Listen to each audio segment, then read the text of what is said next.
julle almal reg? Ja. For the Steenkamp family, this is the best part of the day, sharing the evening meal.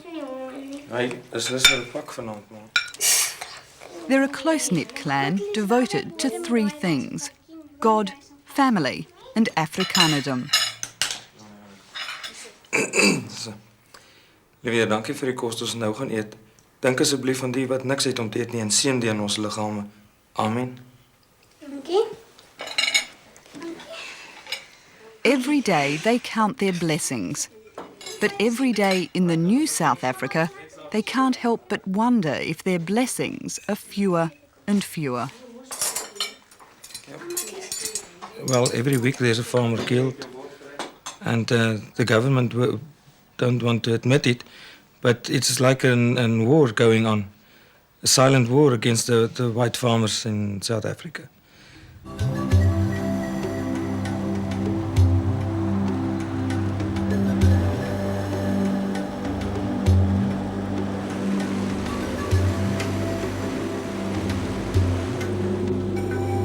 Bertie Steenkamp and his brothers farm 4,000 hectares in the Free State.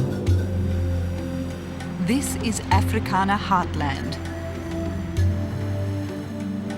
Settled by the Voortrekkers last century, it became one of the first Boer republics, an independent homeland which offered an escape from the colony's British rule.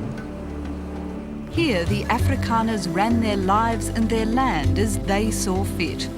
A freedom which Bertie and brother LaRue, descendants of the trekkers, hope to reclaim by moving to Mozambique. We don't know what will happen to the white farmers in South Africa in a few years' time. And if you could start a farm in Mozambique now and things didn't work out in South Africa, then your life will go on. We were at the church meeting it was a Wednesday evening, and the neighbors saw the fire and the smoke, and so they... It's not surprising the Steenkamps feel uncertain about their future in South Africa. 3 years ago, Bertie's family lost everything when their house burnt to the ground in an arson attack. We lost totally everything. The next morning you don't even have a toothbrush or some clothes. It was totally burned down. Bertie suspects a disgruntled black farm worker, but there was never enough evidence to charge anyone. I think it's also got a very big influence on our mind setting to live here, because you lost everything here. Môre julle, môre girls. Hoorie so, ek wil nou net hoor gou weer by julle, is daar enige moeilikheid, Paulus? As jy reg, is daar by jou alles reg? It's not just fear, however, which is driving the Steenkamps to Mozambique. It's economics. Niks nie. Niks. En jy, Jonas? Asseblief was ek leen R200, ek moet môre hospitaal toe gaan. Gaan jy hospitaal toe? Ja. Nou wat moet hulle met jou gaan maak daar by die hospitaal? Ja, gister ek was daar by dokter, toe dokter sê ek moet hospitaal toe gaan. When apartheid crumbled, so did many of the farmers' lucrative benefits. Today, the Boers are receiving less from the government, while their workers are demanding more. On top of that, there's the ever-growing pressure for land redistribution and a crime rate rising along with the flow of illegal migrants from poor neighbouring countries. All in all, reasons are plenty to move to greener pastures. It's just impossible to farm. You know, it's just impossible to farm in the vicinity of a squatter camp. Is it impossible to farm or just impossible to make as much money? No, it's just impossible to farm. You know, you can't farm without making money. This chap was also a farmer, but he's not presently a farmer anymore. This chap as well, he's also a farmer. No, well, yeah, this one's also a farmer. So I quite a few farmers. Yeah, there's quite a few farmers. Senator Dries Bruver is a member of the Freedom Front, a right-wing party whose ideal is to create an Afrikaner homeland. We know you won't get a homeland at this stage for the Afrikaner. And Afrikaner-owned territory at this stage. And So we at least have to start somewhere. And who's the Senator Bruver is also head of SACADA, the South African Chamber for Agricultural Development in Africa, the driving force behind the Afrikaner migration to Mozambique. This chap was also a farmer. We are the Afrikaners, are the only white indigenous tribe of Africa. So we are part of Africa, and we will cope with the situation. But this is based on economical reasons, because we don't want our economy being ruined by this influx of people. And we must start to uplift our neighboring countries' economies. Otherwise, you know, this situation, we won't be in a position in South Africa to stabilize our economical situation without stabilizing our neighboring countries' economies. So the settlement of Boer families in other countries in southern Africa has got nothing to do with colonisation, a new wave of colonisation? No, it's a business. What we're doing, we're exporting our know-how, expertise, and experience which has been built in the country. We're exporting goodwill to support democracy in Mozambique. And you have got the majority of white people here with this expertise and goodwill. And they mean well. Give them the credit. I know them. Matthews Posa is President Mandela's eyes and ears on the board of SACADA, a venture both the South African and Mozambican governments support. An economic thrust which creates jobs, economic growth, not only in South Africa, but also in the region, will contribute substantially to security. So we had to rebuild that bridge over there. Stuff that you can see there, it is quite an experience. Look at that vehicle crawling up to it. It was a frightening moment for us. For Bertie, the adventure of Mozambique is almost as alluring as its fertile I farmland. was behind the camera. The Steenkamp brothers went on a recce last year. Now Bertie and eldest daughter Marta Lise can't wait to make the move. It looks like a nice country, and I would love to live there. It's open and there's no people who can tell you to do things you don't want to do. It's not. Mari Kuhn, however, still needs some persuading. I like to see the country and like to see how it looks like and be there. But on this stage, I don't know if we can live there. But Bertie, with his trekker blood, reckons he'll be on the road after the harvest is in.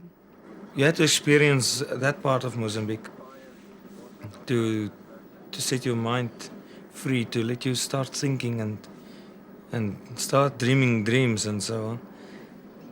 And there they've got a whole other attitude towards you. But I think the pioneering spirit is the biggest of all, and trying something new. I think that's the biggest thing.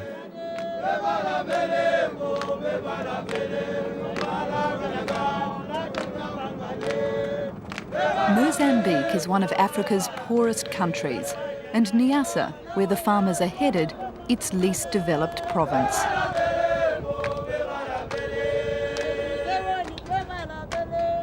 For the Afrikaners, it's anything from a 2 to 10 day road journey, more than 2,000 kilometres across 4 countries, hauling everything from farm machinery to microwaves, even the kitchen sink.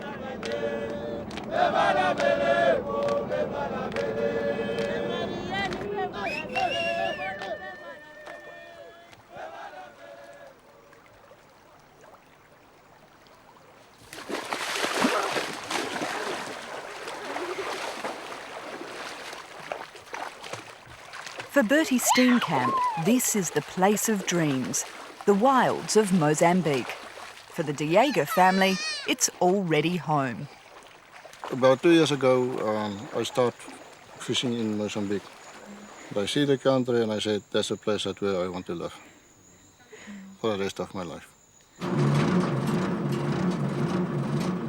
Tinus de Jager was enthralled by what he saw as virgin territory, and today is one of the first Boers to stake his claim. He's moved the family here, lock, stock and barrel, with plenty of incentive. Under the Cicada Agreement, Mozambique is providing the farmers with free land on a 50-year lease, while the South African government is kicking in $6 million to get them started. We all have our families still in South Africa. We love the country. But this is such an opportunity, you can't miss it. You know, and if you are an adventurer, and if you are like, you feel like a pioneer, you know. Ina de Jager is 5 months pregnant and 8 hours from the nearest hospital. But she's thriving on the challenge of turning her family's campsite into a home. She loves her new outdoor life, though freely concedes it's usually her black who waters the pansies. While Ina's busy with her homemaking, Tinus is cutting roads, building bridges and clearing the land on his 2,000-hectare property. He's had some help, of course, 45 workers at 1/3 the price he'd pay back home. It's cheap labour for him, much-needed cash for the locals, and as far as the de Jagers can see, everyone's getting along just fine. We must make a success out of it. We feel already responsible for all the people that work for us because they trust you and you can see they need us. It's a country here in Mozambique that's still building up after the war. The people want to work. They're friendly. They want us here. But that's not the impression we got when we visited the village of Lucheringo.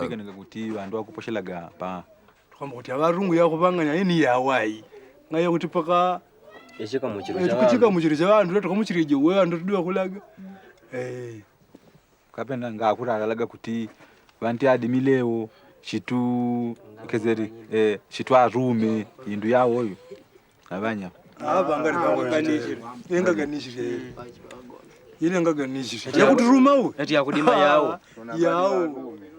Marcus Wiriamo is a spokesman for the Forum for Land Rights, a group formed last year as a watchdog for local farmers. Porque vendo qual é a história deles e sabendo por que eles estão a sair de lá para aqui e eles estão a procurar terras. Então, o que nos ameaça mais é se a vinda deles não vai fazer com que a gente volte para a história. Ou se a vinda deles não vai criar certas contradições com as pessoas que aqui vivem. Most locals are smallholder farmers, moving from plot to plot each year. They have no trouble growing food, only getting it to market. Last year, their surplus rotted.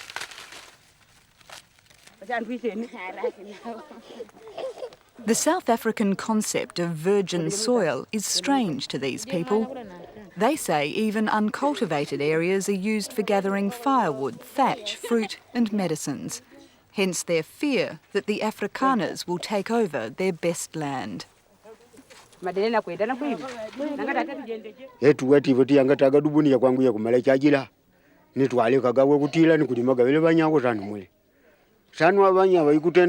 Pakindu banga nikivitaka tatole kutuwe tulimewe velepo akudimbela ranu akutinkalimapa sanu ntikoke japa sanu bandu nitukogopa kuti amunga turumula nayi kabe yimpela kuti kutenda na gamigunda yimipika apoyo kutupaga ikamukiriyo uwonganga netudandaula atatukatite kuti arungu na arungu.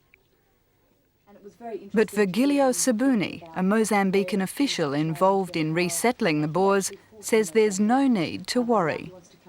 Tanto em relação ao programa Mozagros, não haverá problema nenhum em termos de terra, porque os camponeses vão ter suas áreas e, portanto, o programa Mozagros, portanto, os formeiros sul-africanos vão ter área demarcada, portanto, áreas fora onde estão os camponeses. Por isso, não haverá problema nenhum em termos de terra aqui. But it seems Senor Sabuni is wrong. Unwittingly or otherwise, Tinus de Jager and the other farmers who have settled in this area appear to have found themselves in the middle of a land dispute. Following our departure, they were accused of clearing land without authorisation, the governor of the province having to step in to mediate. Marcos Wiriamo says it only highlights the lack of consultation between local farmers and the governing authorities. Em termos de consultas, eu acho que não houveram consultas mesmo, podemos dizer assim, porque é um programa do governo. O governo é que desenhou o programa e mais tarde é que comunicou às pessoas. Bom, a consulta que foi feita, é verdade que não foram consultados os camponeses localmente, mas sabemos que como o projeto foi feito ao nível nacional e tanto ao nível nacional conhece quais são as prioridades, quais são os problemas que existem.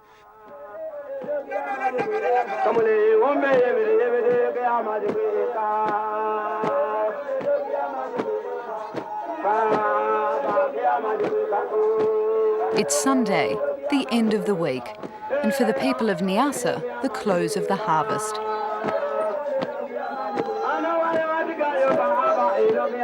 It's been a good year, and now it's time to celebrate.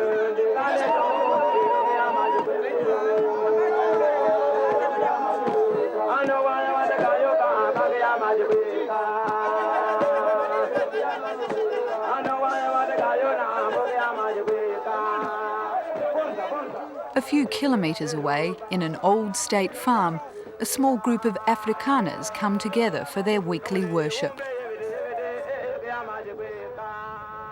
Ek gaan hier 'n stukkie lees uit die gelykenis van die verlore seun. Dis Lukas 15 van vers 11 af tot vers 32.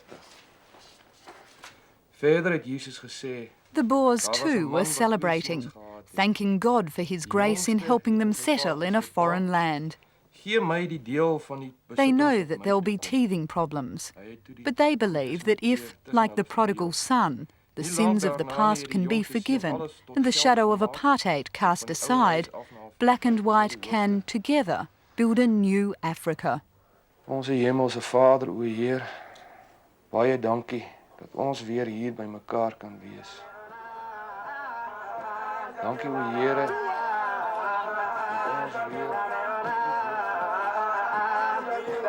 Mozambicans want to believe that the Afrikaners will help them, but they've seen the Africa the white man has built in the past and can't help but wonder if history is about to be repeated.